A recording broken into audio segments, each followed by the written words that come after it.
Law of the Wild from No Outspan by Deneys Reitz. The moment Parliament rose, the new Board of Trustees held its first meeting, and we set to work with a will. There was much to do. In the Kruger National Park, there was yet no roads, no bridges, no pontoons across the rivers, and the sole means of access was on foot or by pack donkey. The low country lies east by west from the Swaziland border along the Komati Plains, thence over the Crocodile, the Sabi and the Olifants rivers, up towards Zanin and the Soutpansbergen, a distance of about 300 miles. South to north it is held between the great escarpment of the Drakensberg and the Lebombo Range, a breadth of 100 miles.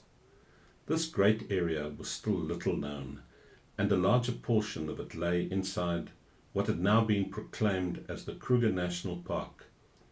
Within its confines were elephant and lion, hippo and giraffe, roan and sable antelope, zebra, tsessebe, kudu, wildebeest, waterbuck, and a great variety of other fauna, such as probably no other portion of the world of equal size can show. Our mandate as a board was to create a refuge where henceforth the royal families of all the mammals could live in peace. Our mandate was to put a stop to hunting and poaching and to open up the reserve so that the public could visit it and learn the beauty of the wildlife of South Africa. At the conclusion of the meeting, it was decided that the members of the board, there were 8 of us, should proceed in twos, each couple to take stock of a different portion of the reserve, to prepare the ground for the laying down of roads, the building of rest camps, and above all, to provide crossings over the rivers. Paul Selby and I were deputed to the Crocodile River along the eastern borderline of the park. He was an American by birth and a mining engineer by profession, and he had spent most of his vacations in the low country studying its animal life and taking photographs. For these reasons, he had wisely been nominated to the board. He was a man of resource. He had started ahead of me, for I was detained, and when, 10 days later, I alighted at a railway siding nearest to my destination in the reserve, I found that he had succeeded in towing his car through the Crocodile River, the first car that ever entered the park, and that he was at a spot known as Dead Man's Bush, so called after 3 poachers who had recently been shot there.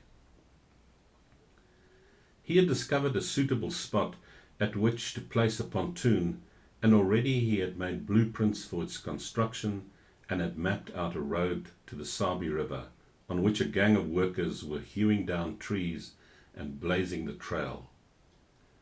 I enjoyed the life and saw much game. Giraffe, sable, wildebeest and buffalo fed in sight of our camp, though lion were not as plentiful as they have since become. We spent many hours taking pictures. In those days, game photography was in its infancy. Few people had realized how little attention wild animals paid to motorcars, and it was a novel experience for us to find that we could drive up to a troop of waterbuck or a herd of wildebeest while they grazed unperturbed. We thought at first that our success was due to the pains we took to cover the ancient ford from stern to stern with boughs and foliage, under which we sat crouched behind an old-fashioned box camera swiveled on a universal joint like a machine gun. Since then we have learned that these precautions were unnecessary, for game seems to register no emotion on appearance of a car.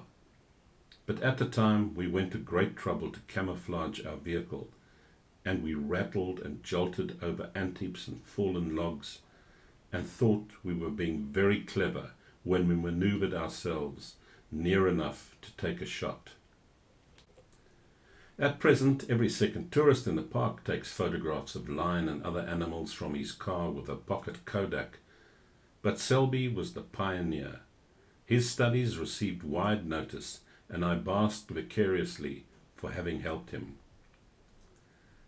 There was a troop of buffalo in Dead Man's Bush, led by a bull whose horns we considered to be a world record. We spent much time trying to photograph him, but he always hugged the deeper shadows. For many years, poachers from the adjacent Portuguese territory had been raiding over the frontier to shoot game. They were generally half-breeds, in command of gangs of Shangans. Their practice was to come with pack donkeys and, after shooting all they could, they loaded the meat and decamped across the border. A sort of sporadic guerrilla warfare had been carried on against them, with frequent casualties on both sides. Selby and I planned the development of this section of the park, and I like to think that our labours have borne fruit. At all events, visitors now run in and out by car, and they go to Lower Sabi and Skukuza in a few hours by the roads we laid down, where it took us a month to hack our way through the jungle. This was my first expedition as a board member, but I was to go on many another similar journey. In time, I learnt the law of the wild. I learned to track game, and I even became something of a lion hunter. Increasingly, I became a devotee of the low country.